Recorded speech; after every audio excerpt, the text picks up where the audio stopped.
अजितदादाच्या विमान अपघाताच्या चौकशी DGCAचा रिपोर्ट, त्या रिपोर्टमध्ये विमान हे झाडावर आदळल्यामुळं अपघात झाला. स्थानिकांनी त्या ठिकाणी त्यावेळेस पाहिलं की विमान ज्या वेगानं खाली येऊन आदळलं आणि आदळण्याच्या पूर्वी त्या विमानामध्ये झालेले 2 स्फोट हे कुठेही मॅच होत नाही. वास्तविक पाहता ज्या ठिकाणी विमान लँड झालं त्या ठिकाणी कुठलंही असं मोठं झाड नाही.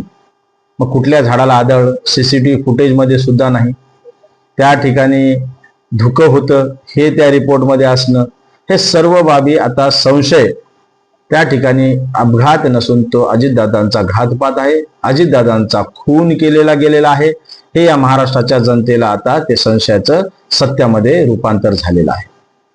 एका एवढ्या मोठ्या नेत्याची त्या ठिकाणी 1 महिना चौकशी चालते आणि त्या चौकशीमध्ये अजितदादाला 1 दिवसापूर्वी 2 दिवसापूर्वी कुणाचे कॉल्स आले होते, अजितदादाने कुणासोबत कुठल्या ठिकाणी मीटिंग केली होती, या कुठल्याही विषयाचा त्या ठिकाणी उल्लेख नाही. अजितदादांचे वैमानिक का बदलले गेले, बदलल्या गेलेल्या वैमानिकाला बोलवून चौकशी केली का, ते कुठल्या ट्रॅफिक मध्ये अडकले होते? कदाचित त्या वैमानिकांचा त्या ठिकाणी डाव असू शकतो, ट्रॅफिक मध्ये अडकणं, दुसरं वैमानिक पाठवणं, तर त्यांची चौकशी केल्यानंतर बाहेर येईल. VSR कंपनीवर रोहित पवार त्या ठिकाणी FIR नोंदवण्यासाठी जाताना पोलीस स्टेशनमध्ये FIR न घेणे, हे सरकार याला जबाबदार आहे. या सरकारमधले लोक अजितदादाच्या खुनामागे आहेत हे आता या महाराष्ट्राच्या जनतेला कळून चुकलेलं आहे. ही महाराष्ट्राची जनता दूधखोडी नाही.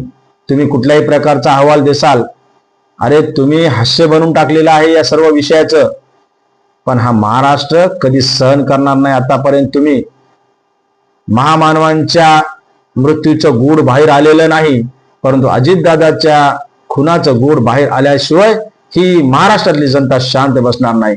कारण अजितदादाला हृदयापासून प्रेम करणारा हा महाराष्ट्र आहे. आज 1 महिना उलटून या प्रत्येक नागरिक हळहळतोय, दुःख व्यक्त करतोय. त्यांना सत्य परिस्थिती माहिती हवी. जर या ठिकाणी चौकशी निपक्ष नाही झाली तर ही जनता त्या ठिकाणी चौकशी करेल आणि याच्यामध्ये दोषी असणाऱ्याला काय सजा देईल हे विचाराच्या पलीकडले आहे बांधव. जय हिंद, जय महाराष्ट्र.